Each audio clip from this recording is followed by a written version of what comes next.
I think art has a responsibility to keep humanity from devouring itself. To me, art was always one of these big protectors of everything that's worthwhile in humanity.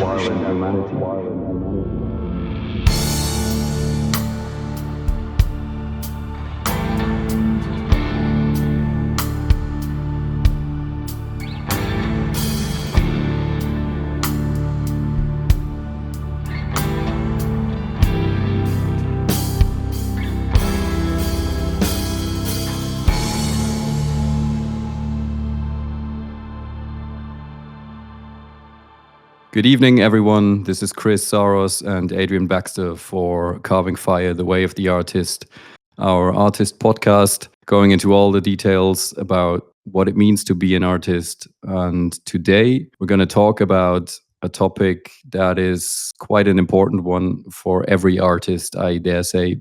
We're going to talk about creativity and especially what it means for us to be creative and what it would mean if we couldn't be anymore, and what drives us to be creative. That's a topic that I ask myself about a lot of the times, and it's a very close one to me because it's kind of a big part of my daily routine, and also, I guess, to be a bit dramatic, my purpose in life, really. And I think a lot of artists feel that way. So yeah. Adrian, hello. Good evening. How are you doing? Hello. Yeah, I'm doing well, thank you.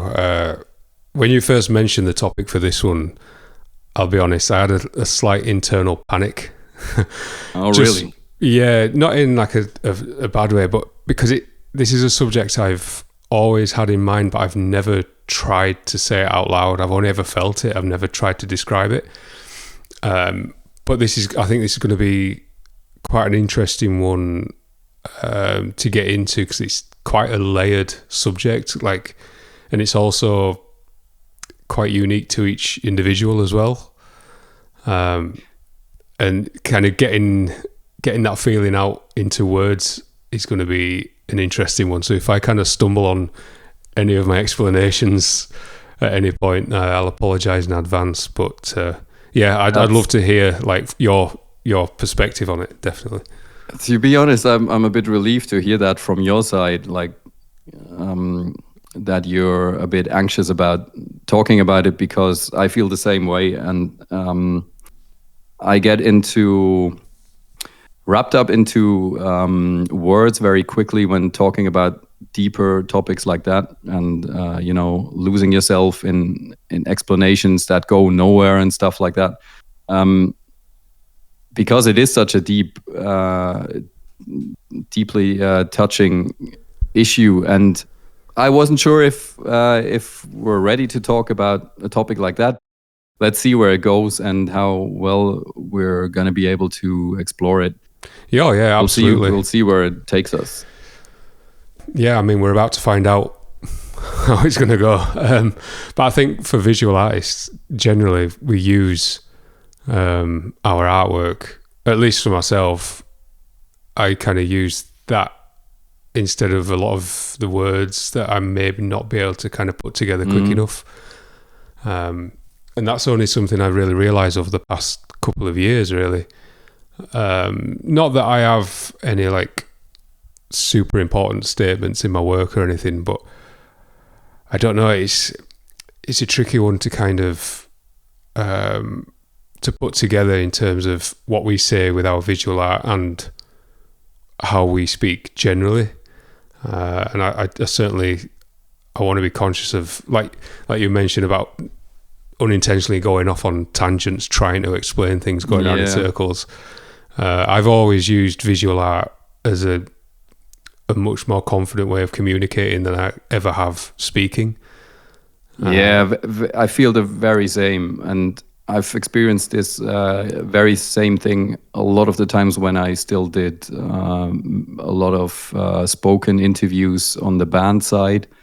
And I always dreaded it because I don't think I'm the best speaker when it comes to speaking from the heart. And for me, it's always been I'm very more articulate when I can think about what I'm saying and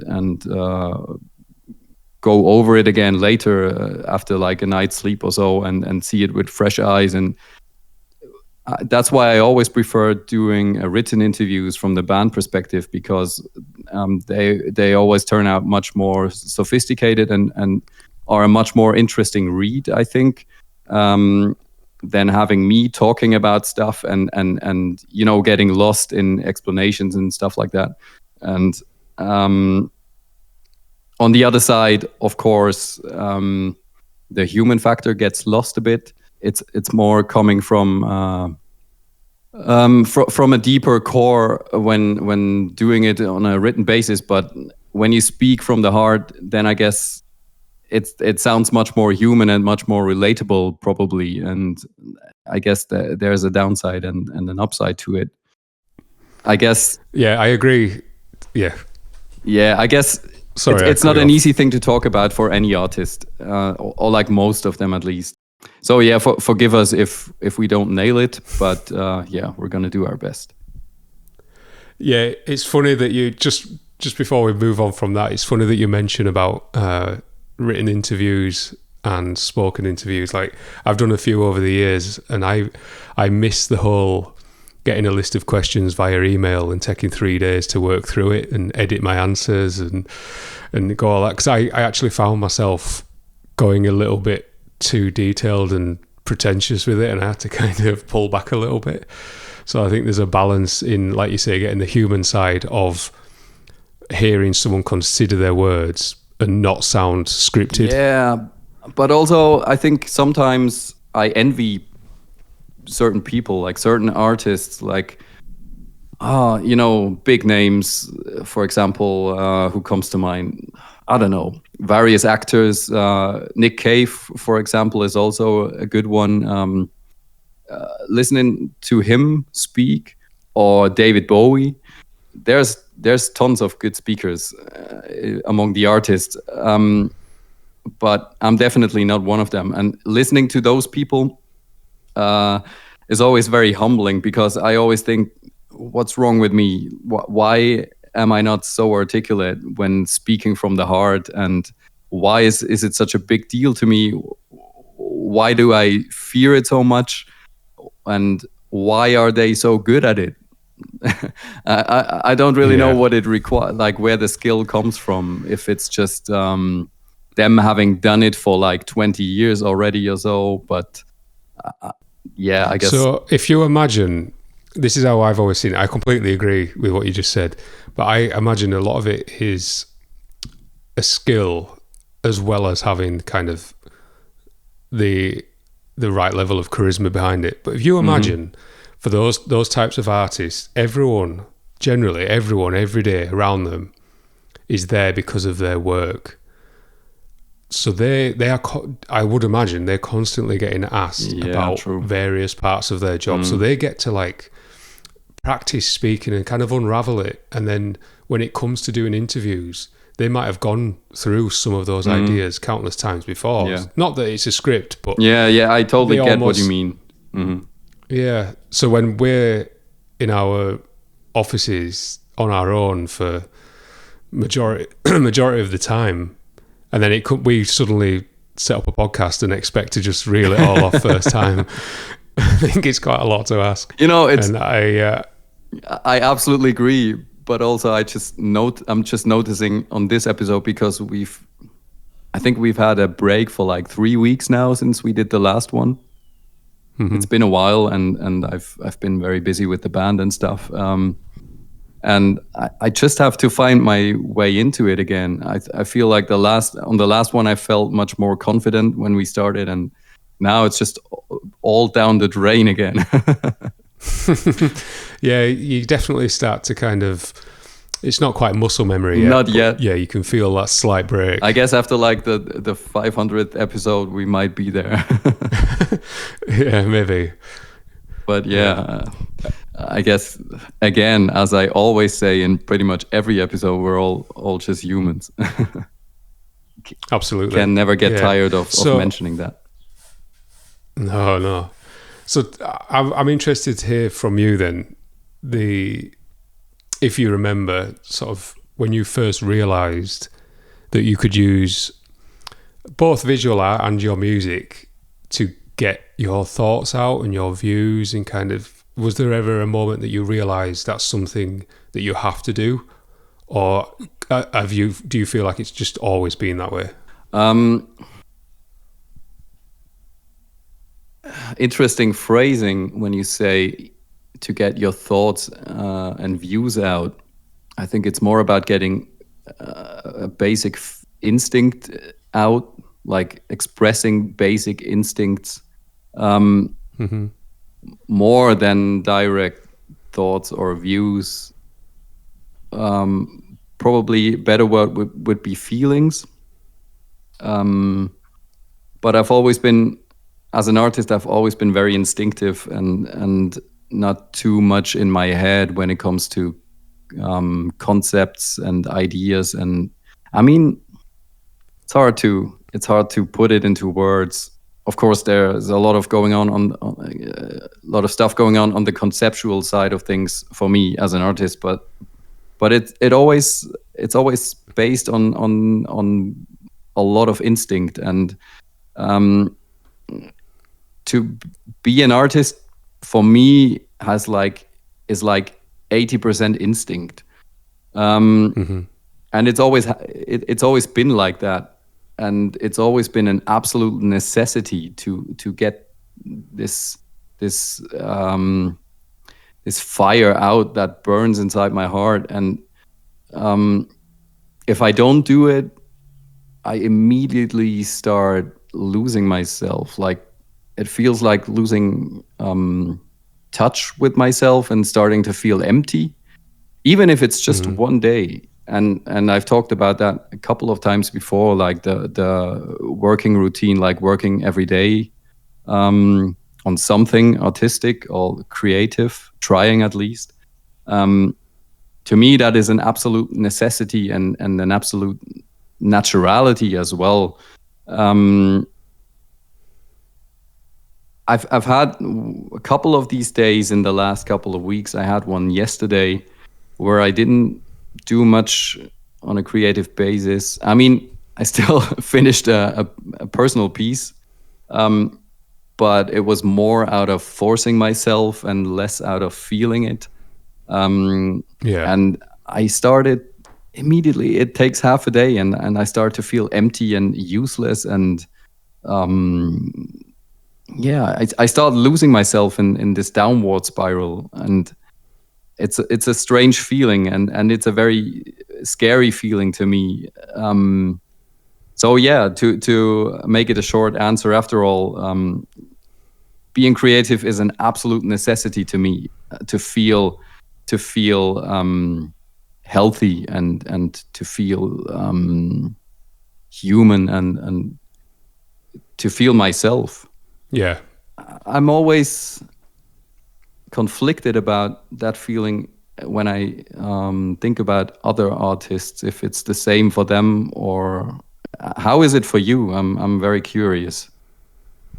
Like, can you actually spend, let's say, can you go to holidays for 1 week without doing any kind of creative activity, and do you still feel satisfied, or like, do you know that feeling of emptiness when you can't be creative? Short answer is yes. But just to go back to the reason I asked you the question how I did is because I've always thought that the instinct that creative people have always starts as an instinct, as a feeling, as a pull. And then everyone kind of discovers how they want to use that, whether it's I think we've said before about like political messages in their work, whether it's using it to benefit others, or even if it's just self-expression. You kind of you work out the best way for you to use that instinct. And I just wondered if there was ever like a point that you felt. But I completely relate with your answer, definitely. To address kind of the whole taking a break thing, I feel like, yes, I can probably, I mean, a week is probably the maximum for me. But I could go up to a week kind of not doing anything physically creative that I'm used to doing. I read a lot when we go for breaks. And as long as the kind of environment allows some kind creative of stimulation, conscious downtime. Not so much that, no, like probably quite the opposite. Just we tend to go like just find somewhere in the woods to take the dog. But isn't that super? Like that's exactly what I mean with creative stimulation. If sorry to interrupt, but I just remembered that a good example of what I mean here. Last year, I went to the mountains with my girlfriend for like 3 days, and it was the very first holidays I've had in whatever, can't even remember. And it was absolutely mind-blowingly beautiful. Swiss Alps, always absolutely breathtaking.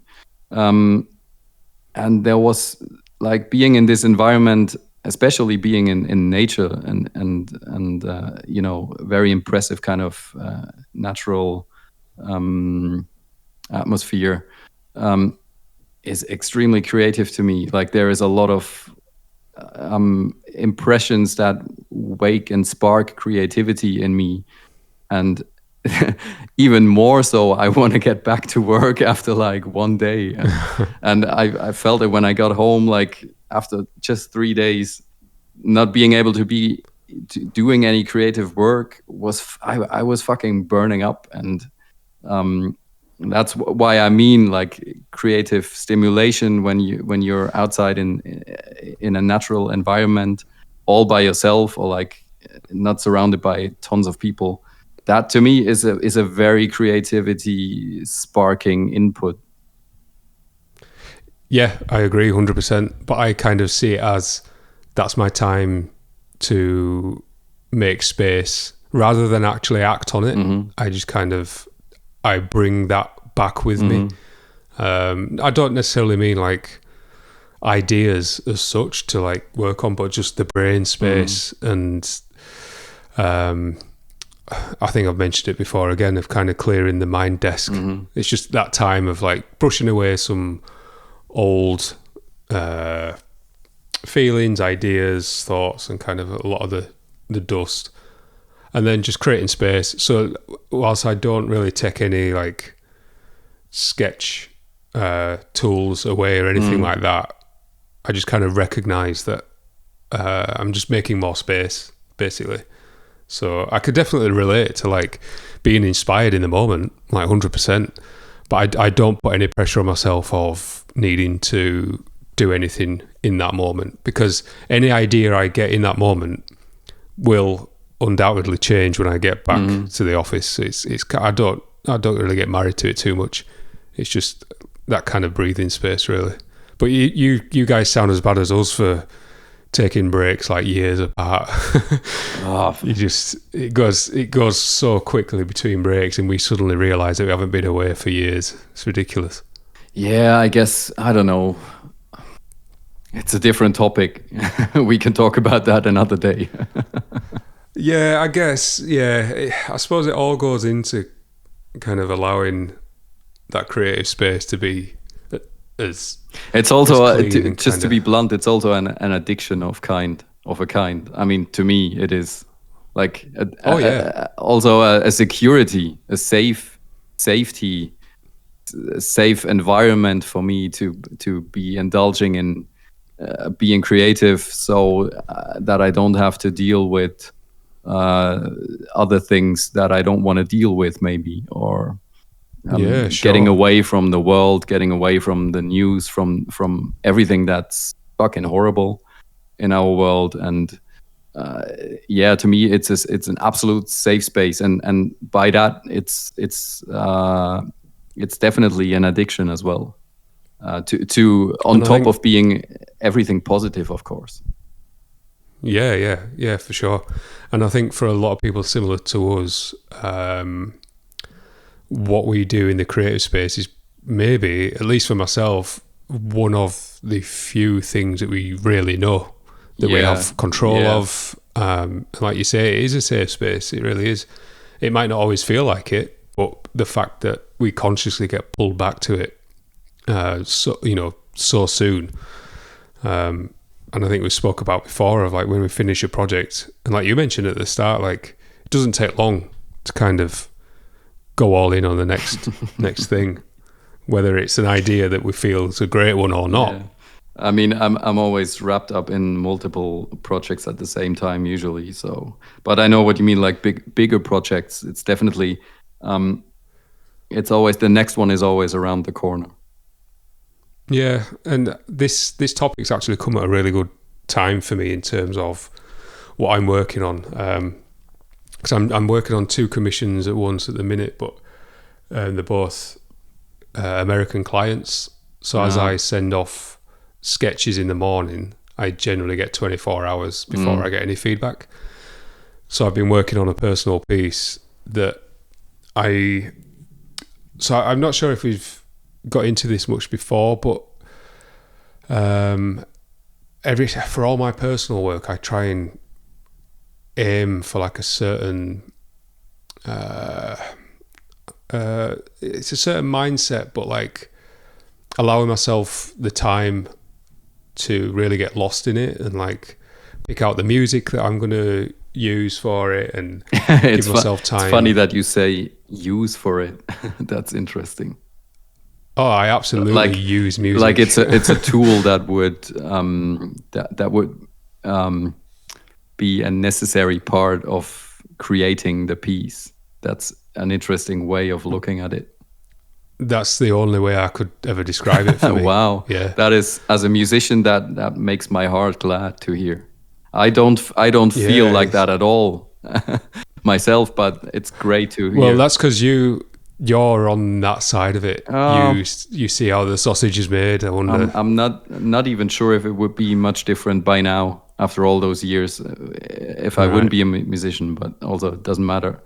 It's just nice to hear that it is like that for other people, and I wish it would be like that still for me as well. But it's not something that can be forced.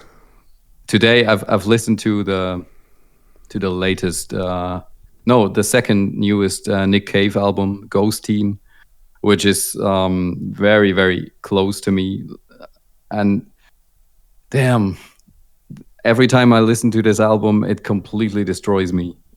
And there is so much energy that's required to listen to it. And I'm just, every time I'm breaking out in tears, no joke. And imagining that artists would listen to music, and I would expect that it would usually be more stimulating, deeper kind of music than just like some very surface level thing.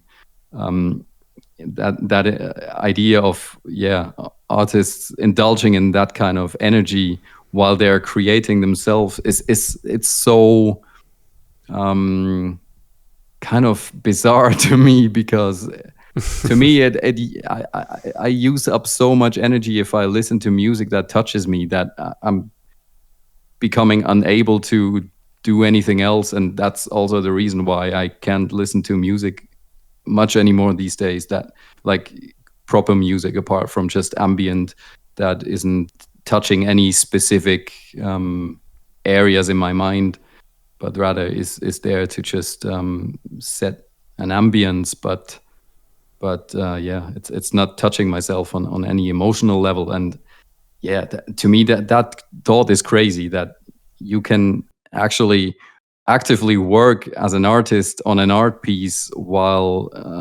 consuming the music, and use that as a creative tool. It's extremely nice to hear that, but also extremely impossible for me. So it's a very I'm very particular with what I use. Again, saying use.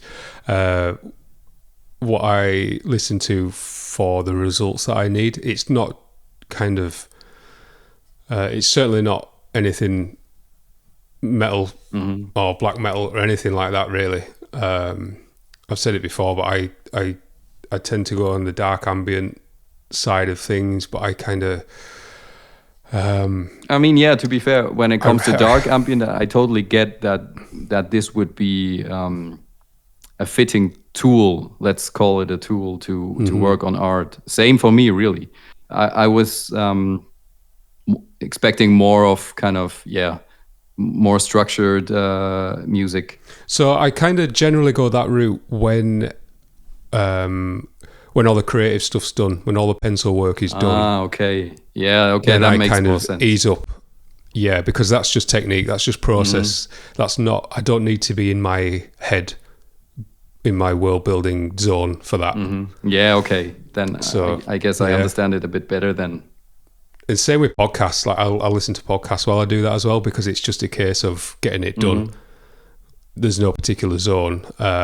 Whereas for the creative pencil stuff, if I can find that sweet spot where I won't say it all just comes together, because that makes it sound easier than what it is, but I'm seeing it kind of come together in a really natural, positive way, rather than forcing any parts of the sketch to work.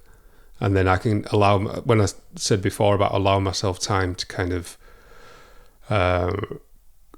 consider any edits, and like sometimes I share things online, and I think we spoke about things before, where it's like I'll do the sketch up to a certain point, and then I'll scan it in, and I'll try and play about with things and see what catches my eye, and then I'll draw it all out properly. For me, that's all part of that sweet spot, and it's been a while since I've had that, which is why I say this has come at the right time, because this latest piece that as we're recording, I uploaded it a couple of days ago. That was born from an absolute peach of being in the zone and just having the right music, having the time and everything. Yeah, it shows. So thank you. It's fantastic. And I'm looking forward to, this is, for me, this is what it boils down to. I've got a pencil sketch that I am physically excited to get started on, but I know I have to get a couple of things ticked off this week before I can turn the out of office on the emails and make a playlist and get stuck in. And that's a really nice feeling. And I'm almost kind of glad it doesn't happen every single time, because when it does happen, it feels great. And it can also be very I can look back on the draining, piece. I can imagine. Like it uses up a ton of energy, I'm sure. Yeah, it does. I definitely have. There's a definite space between these kind of pieces, which I don't worry too much about. I think I know where you're coming from, and to me, it's. I get into that mode when working on music, especially when it comes to like the very late stages of a production, where like 80% of the work is done, and getting those last 20% done is always the hardest part, and that takes all the brain space there is and all the energy, and nothing can get in the way. And on the visual side, I feel it too, a bit less intense, I'd say, but I can never really allow myself too much of that idea of, or like that mode of getting into a zone where you're untouchable by responsibilities, like by emails and taking care of business and all that kind of stuff, because I run after like 3 businesses all the time. And I mean, I guess I could do it, but I never really tried it. And I guess I would be it's easy to get caught up as well in a lot of the outside stuff. Yeah. I always feel. But I don't know.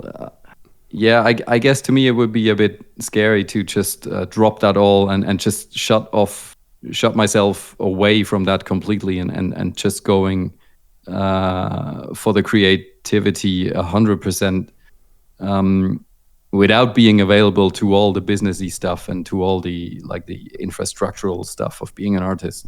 But Yeah. I also do envy that if people are able to do that. I guess I would like myself to be a bit more like that as well sometimes.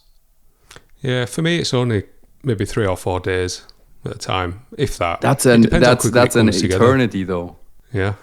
I think so. Try it. Just try it once. It goes pretty quickly. Don't you always have the email program open while working? No, not when I'm in that zone. Definitely not. I delete it from my phone as well. Really? Wow. Oh yeah. Wow. I delete Facebook from my phone. Okay, that's impressive. Yeah. It's what I need to do. If I need to be, again, in that kind of frame of mind, I can't have any of that. I mean, that's great, really. I envy that a lot, and I wish I would be able to do it myself. But yeah, there is not just one business I'm running after. There's like 2 others at least, and some of those I have to be available for. Otherwise, if I'm not available for half a day, then the time window on possibilities might close, like on show offers and stuff like that, or running after organization, things like that. So I always, basically, I'm always available most of the day, which kind of sucks. But yeah, it's kind of a necessity as well. Yeah, I guess that's the downside of having multiple plates to spin. Absolutely. There's a lot of downsides, but also, of course, I mean, to me, it's just a necessity from a financial point of view, because just doing visual art I wouldn't be able to survive on that currently, and or just making music either. So it's the only option I get, I guess, at this point. But that's just how it is. I'm similar with commission work, hence why I kind of treat these 3 or 4 days occasionally when they happen. I treat them as a break, just to kind of get out any ideas that I need to, and kind of give myself that space. And then, like you say, there are things need attending, which you've done with that. And the thing is, I'm only working on A3 paper. It's not like I'm creating these giant pieces. Like, I'm not Laurie Lipton working on wall-sized pencil drawings that take, I assume, months, if not years. Yeah, but I'm sure that would also mean just doing one at a time and doing absolutely nothing else. Yeah, that's it. Yeah, I always imagine, whenever I kind of think about things like this in terms of like balancing all the different elements of this, I envy the old Renaissance painters that would just paint and paint and paint, and people had the money to just buy everything they did, and I just imagine them locked away in the house painting just for the love of it, not having any pressure. But of course, it might not have been like that. But I'm sure they had tons of other pressures, like not dying from a rotten tooth or something, or like a cold. Oh yeah, there is that. Yeah. Plenty of other stress sources. Yeah, I think probably many more than we do, actually. Oh yeah. I've been watching a documentary about the weird side of Renaissance painting, so I think that's why it's in my head. Okay, that sounds interesting. Yeah, it's on YouTube. I'll send you a link. All It's right. good. But it got into like a lot of the details of the Bosch triptych. Yeah, sure. With all this strange little creatures, it kind of got into breaking all that down, and I was like, I can't even imagine the mindset back then. Oh God. Yeah, I imagine their kind of how they manage their time compared to how we do. I imagine it's quite different. Yeah, true. They didn't have podcasts to try and figure out, I assume. Maybe in a different kind of sense. Yeah, just a room full of people all listening. Yeah. So there's one other point I wanted to raise.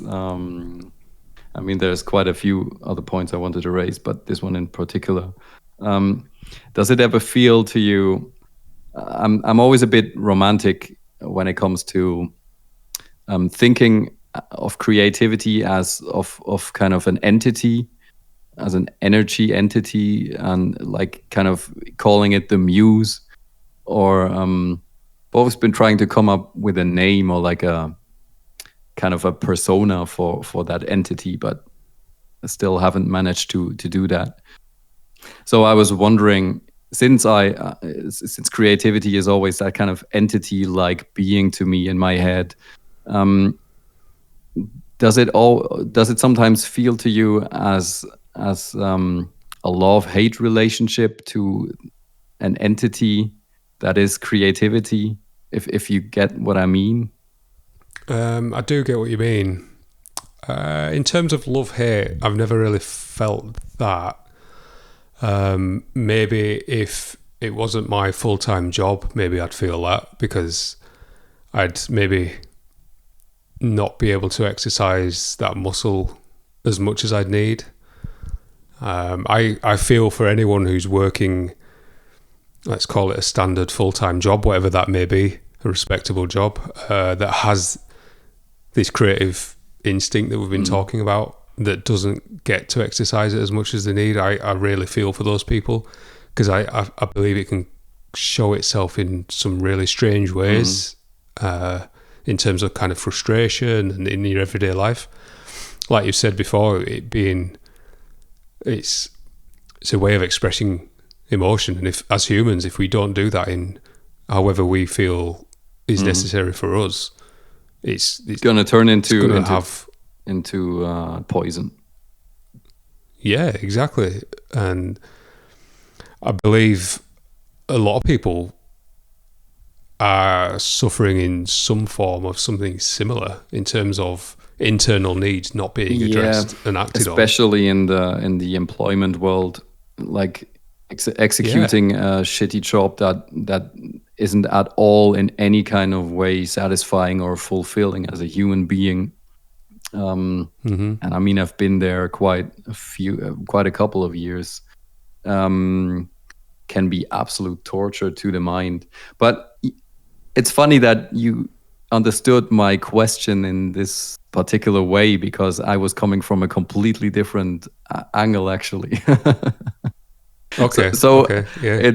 So your answer made it obvious to me that apparently you never faced that issue, which I also do envy, because I do have a kind of a toxic relationship to the muse. Talk me through that then, explain that, because I have no experience of that. Really? That is so surprising. I mean, if I have, I'm very unaware of it. So maybe I have. That's why I say explain it. Then you must be a very lucky man.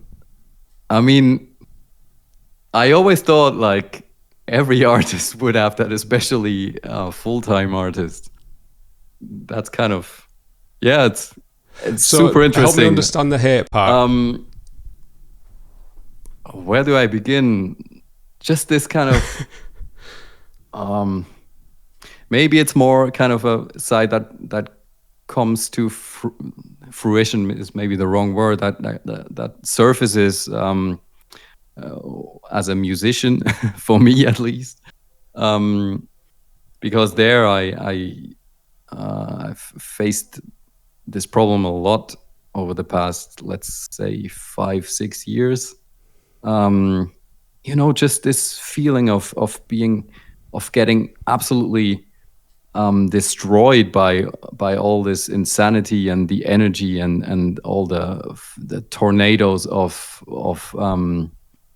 passion, and it's a fucking bonfire sometimes, isn't it? And to me, sometimes it feels so overwhelming to kind of trying to force it into a certain shape, to kind of trying to what's the word, to tame it. That's really what I'm trying to do most of the time, trying to tame that kind of wildfire that just rages inside you and consumes you if you're not careful with it. And that's what makes it very difficult to me sometimes, doing what I do, because I feel like I'm getting lost in it, and I feel like there is it consumes me. It fucking destroys my body. It consumes my mental health. It really, you never feel like that. If you're completely lost in a piece that you don't know how to finish, or you don't know if it's good enough, or just this kind of very underlying feeling of being consumed by this whole insane energy. Yeah, so I appreciate you unpacking that, definitely. So I feel like I've definitely had moments where I've let myself feel that, but over the years, I think I quickly learned how, for me personally, that never helped me get back on track. So what helped me would be to kind of accept that in that moment it's not happening, whether you're fighting with a piece, or ideas aren't happening, or things don't look the way you want, or anything like that. Let's call it the Muse for now. I've always kind of agreed with that, and it's a slippery beast sometimes, but I think learning to be at peace when it does need a little bit more space than you normally feel like it requires. That, for me, obviously I can only speak for myself, but being okay with that feeling, it tends to make it pass a little quicker, I think, rather than, like, I've definitely been caught in the loop of one day you just feel like everything that's helped you create previous work has just left you in your sleep, and you kind of wonder how to get it back, and you stress about will it, and then there's commission work due where you know you need to do this, that, the other. It's absolutely not a nice feeling, and I definitely feel for anyone who struggles with that regularly. And I can't really think of any one thing that helped me get there other than just being super conscious of it, and almost trusting that it will show its face when it's ready. And in the moment, that doesn't help things, because you just kind of feel like you're mentally sat there just, staring into space, waiting. But then I had a couple of moments where, like the piece I've just been talking about, the personal one, where I feel super in tune. One of those will come along, and then I'll remember how I felt, whether it was a few weeks before or whatever, how I felt when I assumed I was never going to be any kind of, creative person ever again. That pops up again, and you're back kind of closer to where you need to be. I think we spoke about it in one of the other episodes about kind of not being married to it, constantly being there, and also not being married to the idea that it's never going to show up again. I think I've kind of found my peace with being in the middle of that, and just trusting it. But what about the other side? Like it's too much of everything. Like there is too much presence of it. Like it's too overwhelming. Don't you ever feel like that?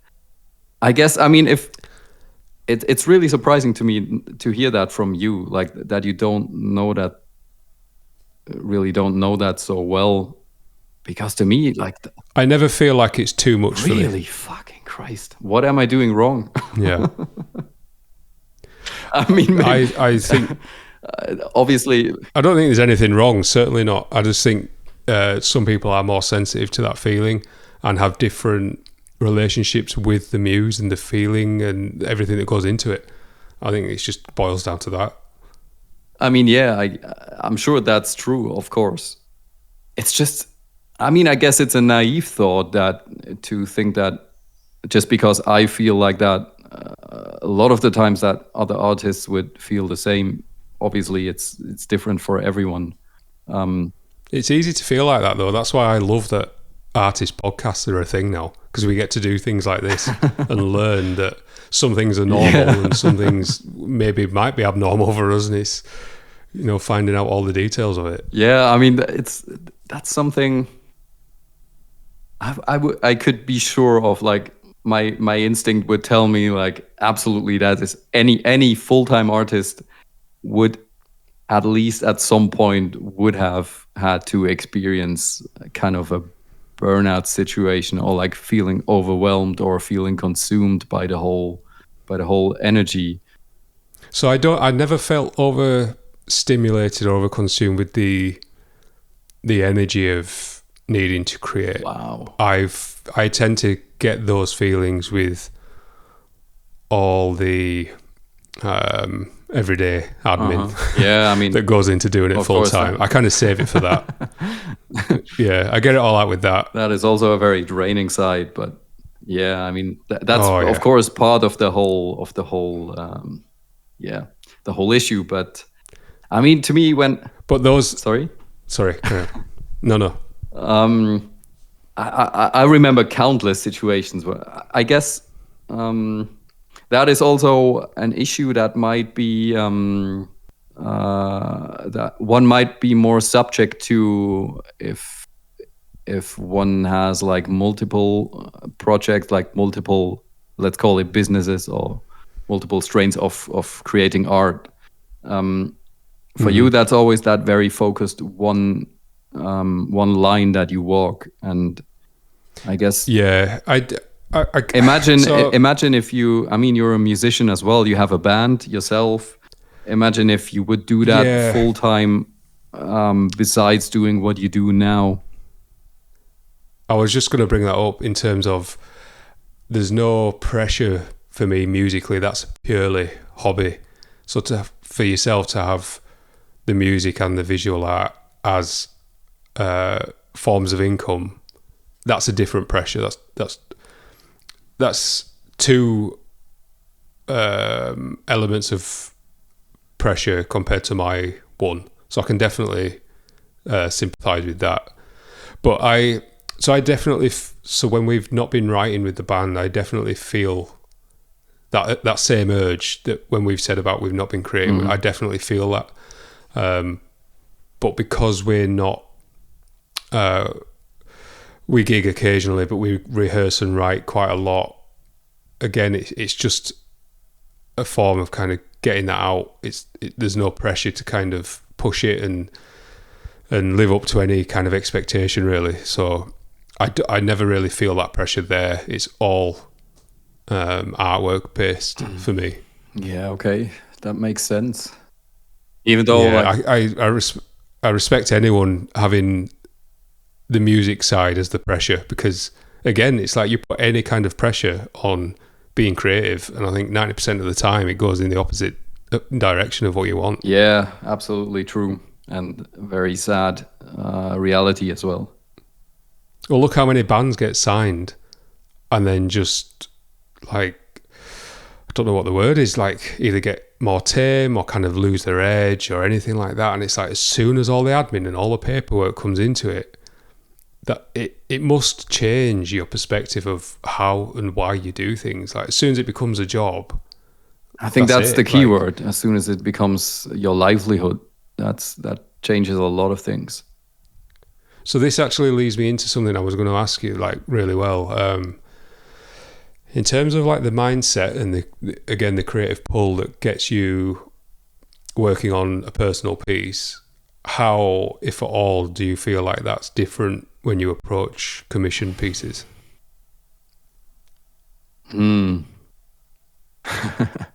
I was just thinking, like, what did I say last time when we actually did a whole episode about that topic? I'm just kind of coming at it from that urge to create in terms of I mean, how and if you bring a similar energy. Yeah, I get where you're coming from. Just trying to think of the right answer. That's a difficult one.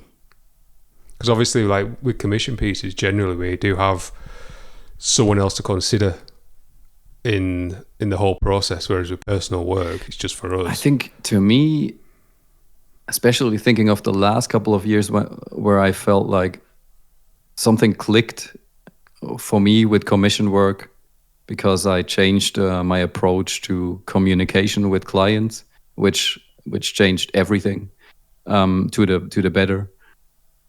And since then, I feel like I get a very basic idea very quickly, usually when I get approached by a client. And usually the last couple of jobs, last like maybe 10 or 15 jobs, more or less, it was quite a harmonic kind of process, because it always clicked with the client most of the time. And that instinctive basic idea that I suddenly had in my mind very quickly turned out to be the right path. And yeah, I guess it's not that different after all to me when it comes to visual work between client stuff and private stuff, because I usually get an image in my head rather quickly of where I wanted to go, like a basic idea, basic concept, basic message, let's call it that as well. And most of the time it works out pretty well following that idea, especially in terms of client work. So I'm not sure if I have a very interesting answer to that. No, you do. There's a really good point that you brought up there about learning to request more creative freedom for client work. I think there's like an etiquette for that. You're not allowing yourself more. Yeah, maybe the way I started communicating my needs or my requirements when taking on a job, maybe that's what changed so much, because that basically opens up the path for me to do things exactly the way that I would do them when working for myself. So maybe that's the magic formula that worked so well in the last couple of years, and it did really. There's always, good. Yeah, I can relate to that as well. But I also want to bring up and also ask if you've had any moments where they've given you total creative freedom and it's just not happened, and you're kind of stuck, and you almost kind of want to go, just give me one or two ideas just to get me going. Yeah, I had that. I'm not sure if you know the band. It's quite a big progressive band from Germany. Unprocessed, they are called. Yeah, I'm aware of them. Yeah, I did the last album's artwork. It was 2023, I think, which was a huge job, and I liked it a lot. But that was kind of I mean, I did have some ideas, and I also made some sketches for them, but they weren't very satisfying to me either. And I was hoping when I showed them that they would come up with with something better than I did come up with. And yeah, it's tricky when you feel forced to send your first ideas and you just know that you can do better, but in that moment, I don't know. Yeah. Usually my first ideas are like, I don't know, I'm just saying a number now, like 40% of the actual result, or at least like the idea of the result. And usually that works quite well. But yeah, that was a job where I felt like this isn't going to be like the thing. That's not going to be the thing that sometimes those first like initial ideas, even if you don't end up using them, can just get the conversation started. Yeah, I guess that's what was needed then. And then they came up with a really very cool concept, and it was based from the ideas I sent them. And I immediately clicked when they told me about their idea. And it worked out really well. But yeah, it took like these kind of 2 shitty sketches for the thing to work out. But usually I would say that the basic concept that I come up with at first is pretty much where it's gonna go in the end, which I'm glad about. because it makes things that's a good. lot easier. Yeah, I've over the past sort of year or two, I've really made a point of saying that I need a certain level of creative freedom, but I'm happy to acknowledge certain pointers, because obviously we're not mind readers. So if they give us little nuggets to get going, that generally sparks something, and I can make it bloom from there. And occasionally, like I'd probably say 50% of the time, if I've got full creative freedom, it kind of depends on a number of things for me. If I get sent some music or some demos or lyrics, that usually helps. Or if nothing too drastic in my personal life's happening, I can generally get in the zone. But sometimes I just I need to think of a plan B and kind of work around it, and then maybe kind of, I don't know, send some early ideas, and again, hope that gets a discussion going. But I think that's just part of it, learning to roll with, because I don't know about you, and I don't know about anyone else who kind of does something similar to what we do, but I always find that whenever I approach a new project, my level of creative kind of flow could be at 10%, it could be at 90%, it could be anywhere in between. And there's no kind of set like system settings that I go into it with. It's like, just like I say, whatever's going on in every other part of my life kind of dictates how I'm coming into that project mentally, which kind of, I think we mentioned before about how like diet and exercise can really encourage that. And if that isn't addressed for me, I generally time certain things like that to line up when I'm due to start a project, especially in the super, super early stages, so that those early ideas can be as useful as possible. And then I kind of rely on the process generally to go from there. But there's a lot of schematics in there. Oh yeah. For me, it's always a much more simpler project. I mean, a process. I mean, to say, I never really think about it too much, either when I'm doing personal work or when I'm doing client work. There is no kind of preparation process going on for me. Usually, it's just like head first, dive into it, and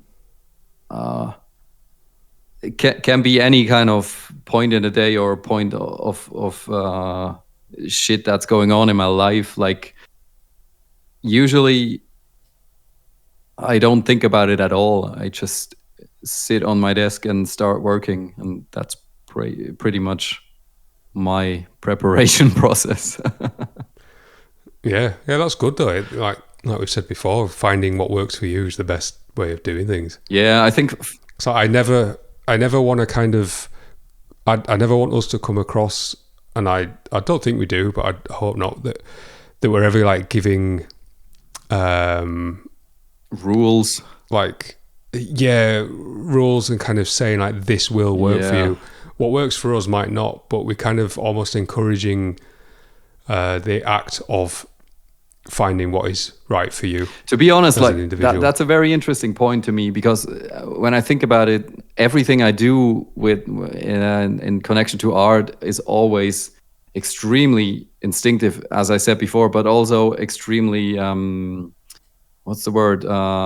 Fuck. I think I might have to do a cut here. What's the fucking word? Help me. Considered? No, the exact opposite. Like free flow, kind of on the spot. Yeah, but there's a word for that.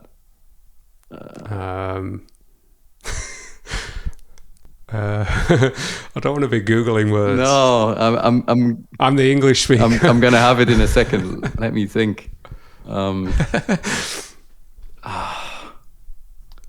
Spontaneous, fucking spontaneous. Spontaneous, of course. That's all right.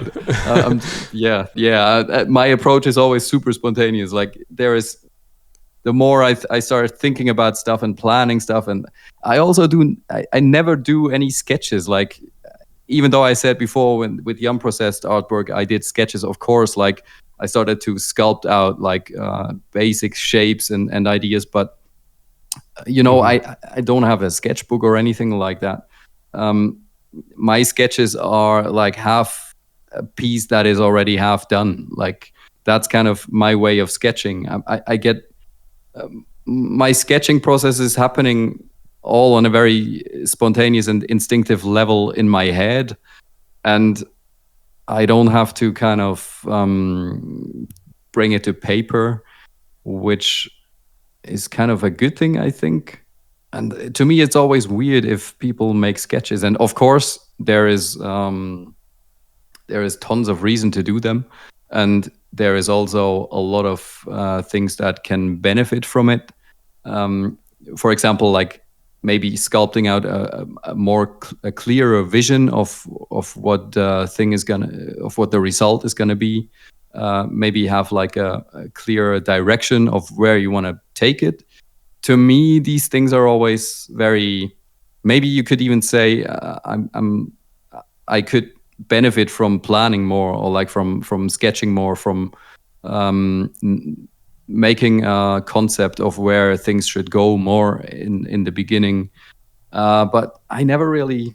That's just it never felt natural to me, and I always just let it flow completely free, and from that very basic idea that I rather quickly get usually. So I guess that's my kind of. That's fair enough. Everyone has their different way of doing things, and I think it's very important to underline that. You can't state that enough. I think that it's so important for creative work to feel natural and to not be forced, and to just follow your heart, as cheesy as that might sound. Yeah, definitely. I used to work in the same way you do.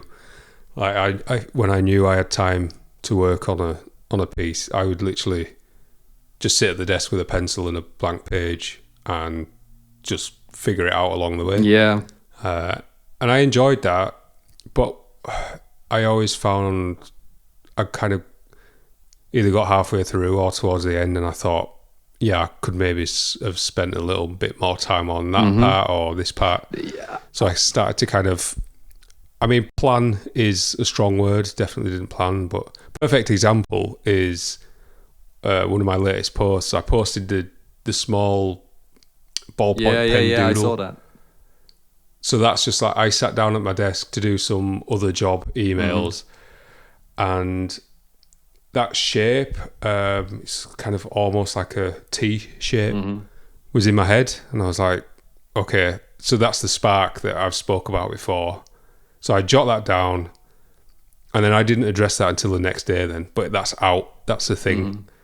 And then obviously take that little idea into a blank page, and then you end up with however it ends up. I feel like I sit in the middle of your process and a lot of planning. I'm kind of sat in that middle of that. There is this one photographer, and he started doing stuff on 3D basis now, because I guess it's much more efficient for him in what he does. I can't remember his name, sadly, but his stuff is awesome, and it's always these extremely expressive, extremely intense pieces of photography with a lot of Photoshop manipulation, I guess. And he's always his own model, and sometimes he copies himself over the whole thing like 20 times or so to give a feeling of like a crowd and stuff like that. And the illustrations are really mind-blowing. And sometimes he posts sketches of his ideas, and it's really like the most basic, stupid fucking stick figure, or like just a couple of lines that would, I guess, lock his idea down so he wouldn't forget about it, or whatever his process is. I have no idea, but I always found that interesting, seeing that so little can be a direction for something so strong, artistically speaking. Well, I think that's the beauty of a creative mind, is to take something super minimal and be able to expand it in your mind. Yeah, absolutely. And then kind of aim towards bringing that into the physical world. That's for me, that is the essence of why I do what I do. Mm-hmm. Is kind of bringing those ideas forward and into something physical. And it's just ink on a page. There's literally no more to it than that. But because of the conscious kind of efforts behind it, it makes it, for me personally, so much more than that. And for anyone who kind of connects with anyone else's creative work, you're aligning with that kind of stream of consciousness that got it there. Because it's, in my case, it's still very much just ink arranged on paper. But if someone can connect with that kind of intent, then that's the beauty of what we do, really. And it's something I definitely don't take for granted. Yeah, I mean, no one should take it for granted, really, especially nowadays, where sadly it's the case more than ever in history, and through all the tech developments and the changes in society, art just starts losing its value on multiple fronts, and it's fucking heartbreaking to me seeing it in real time. And I feel like it's kind of this might not sound nice, but I'm being open and honest. It kind of feels like it's caused certain creative people to become, or at least seem, quite entitled online in terms of what they expect from anyone following their work. Like, obviously, we all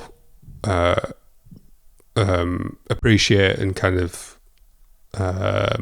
encourage feedback. It's just something natural. This is why part of why we share what we do. But I feel like I'm seeing more and more creative people kind of, I don't know how to word it. Maybe it's just my interpretation of how they present themselves online, but it's how it's all kind of, I'm not making sense now. No, continue. The way that we share and interact with each other is kind of wired to encourage like quite I keep going back to entitled, quite an entitled frame of mind, rather than like. You mean like there is a certain expectation for people to appreciate a little bit, yeah. And instead of starting from what comes natural, they're almost like starting at the other end and then trying to get attention before addressing where it's coming from. Does that make sense? Yeah, absolutely. There is. I'm not gonna call any names now, but there is one quite famous 3D artist I've been following for quite a few years. He does awesome stuff, and he has like a followership on Instagram of a couple of 100,000.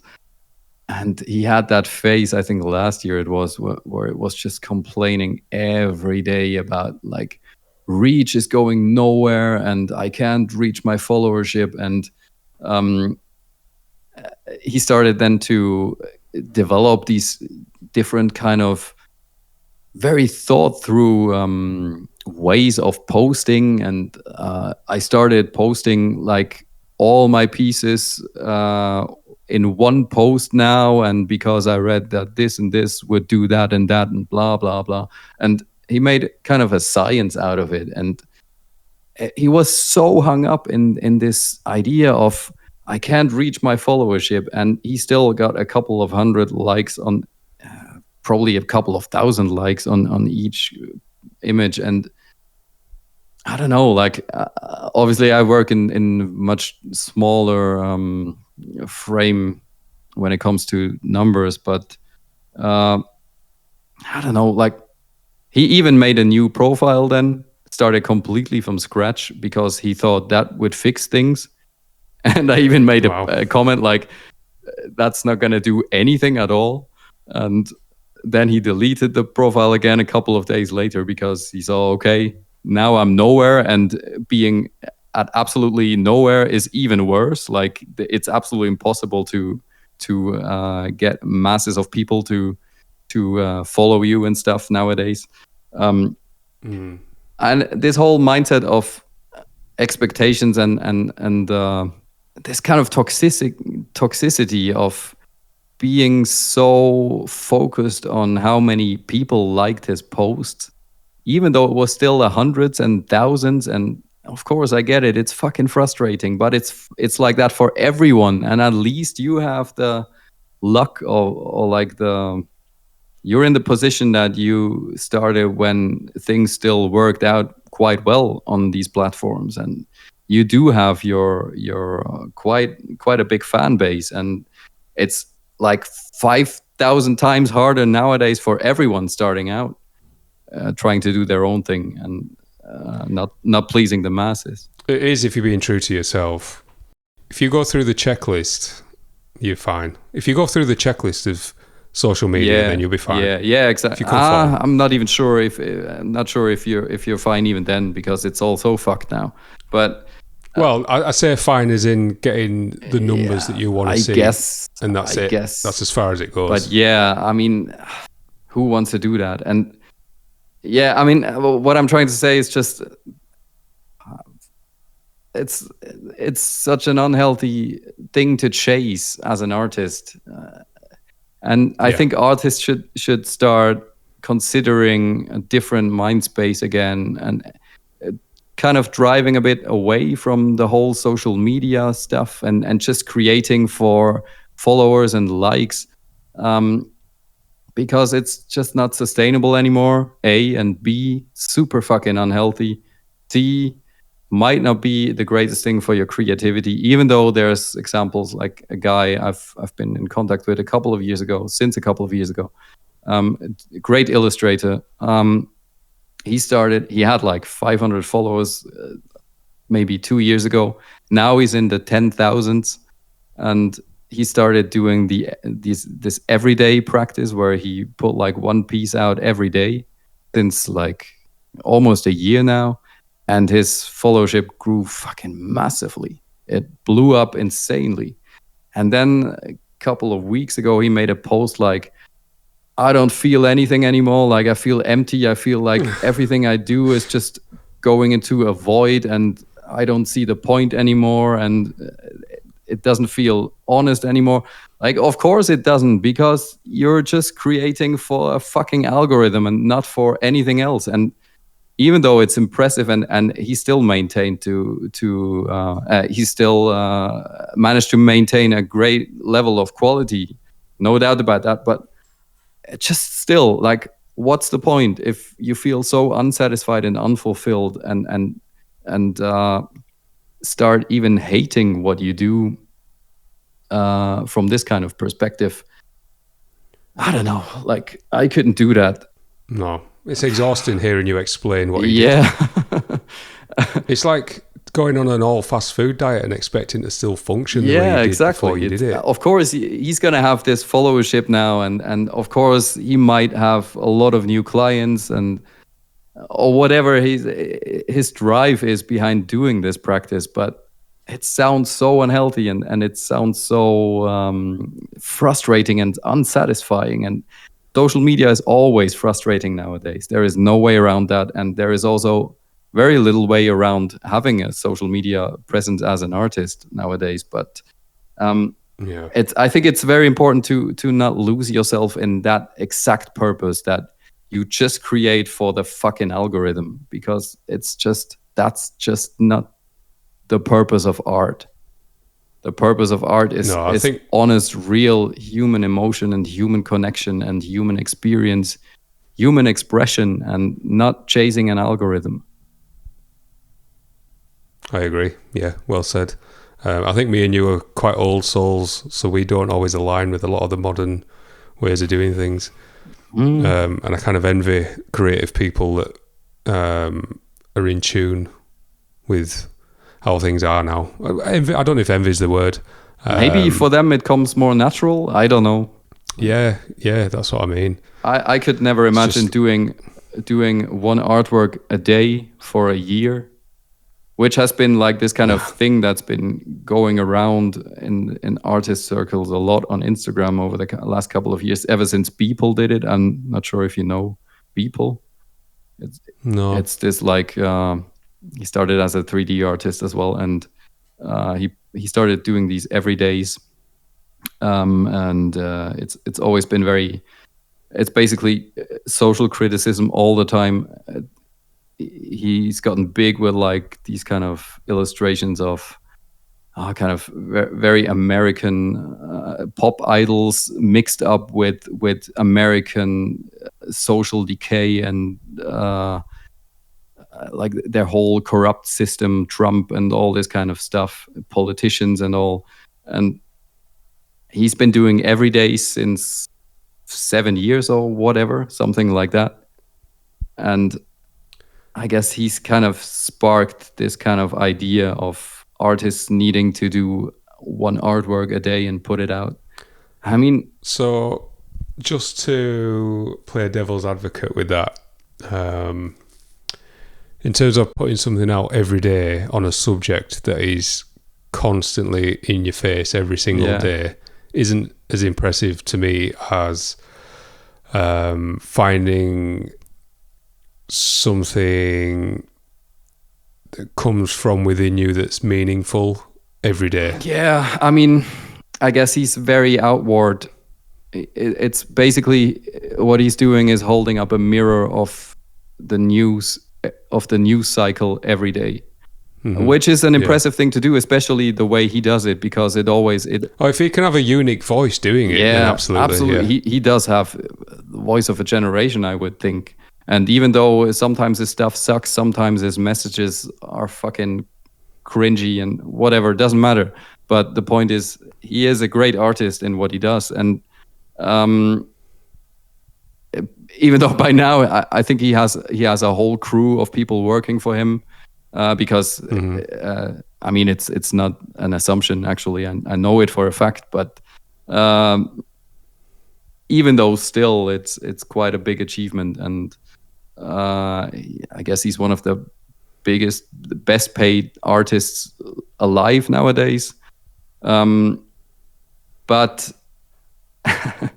this is not something that should become like a trend or a rule that for artists to start thinking that they can only survive as artists if they follow an absolute fucking grind fest and crunch every day of their lives. And I think at some point you're just spent and you're just done. And there is very few people who could maintain a practice like that over let's say 5 or 10 years. And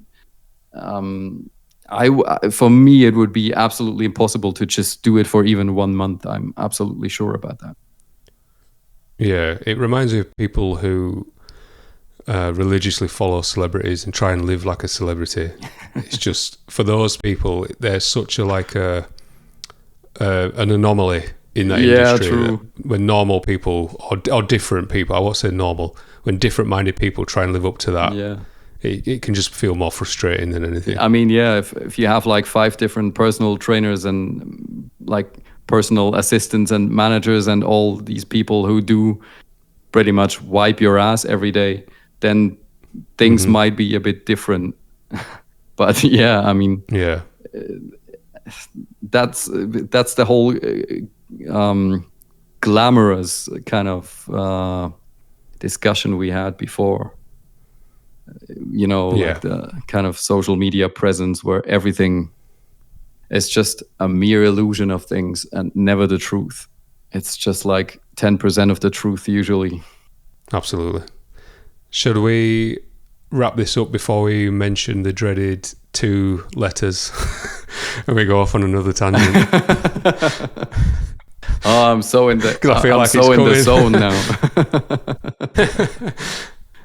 Well, did you have any more points that you feel like you want to bring up in terms of the main subject? Let me just check my notes quickly. I mean, there was one point I was thinking of that would fit the subject well, which would be the discussion of what would happen to society or to the world if art suddenly would be forbidden and censored and like just become an absolute taboo. Because I think it... Sorry, Karen. Yeah, I think this question to me connects a lot with the meaning of art and the purpose, which we feel for us inside ourselves, our own personal purpose to create, but also the wider purpose to the outside. I think it's two different things. And I think art has a responsibility to keep humanity from devouring itself and destroying everything in its process. I think to me, art was always one of these big protectors of everything that's worthwhile in humanity. And I feel like it's dangerously starting to lose its grip because of the developments and the devaluation of art in general. But also, I would say that is quite a big topic to unwrap a lot, and I'm not sure if we want to indulge in that. Maybe we could make this a 2-part episode. Yeah, I agree. I was just having the exact same thoughts. Like, I'm happy to go all in, but I feel like it deserves another episode. Yeah, I think that would become like a 3 hours thing if we started to unwrap that now. Yeah, that's a good idea. All right, then let's keep that point in mind for the next one and call it a day. Yeah, we'll put that to one side for the next one. I think we'll come out roaring with that one, definitely. Yeah. But this has been a great talk and a lot of interesting things for me. Learned a lot again. Yeah, I'm glad you suggested this one because it's not something I had in mind for the podcast, but it's helped me kind of unpack certain kind of elements of, like I said it right at the start, things I've always felt, but I've never really tried to explain to anyone. I've never had the need to or the opportunity to. Or like, maybe the occasion to unwrap it in words. I think it's always, some things are very tough to put into words, especially coming from that kind of spontaneous speaking from the heart point. Indeed. I'm very satisfied with how this one turned out. Yeah, and hopefully listeners can relate to some of it or maybe learn some things about our process from it. And we appreciate anyone listening either for the first time or if you managed to listen to the other episodes and you're all caught up. We're both very grateful. We recently hit 100 subscribers on YouTube, which, you know, in comparison to a lot of others, it's a small milestone, but it's a milestone nonetheless. Absolutely. And we're very grateful. Yeah, same here. It only took a month, so let's hope it grows in the same pace. Indeed. Thanks for listening, guys. Have a good night. See you in the next one. Cheers.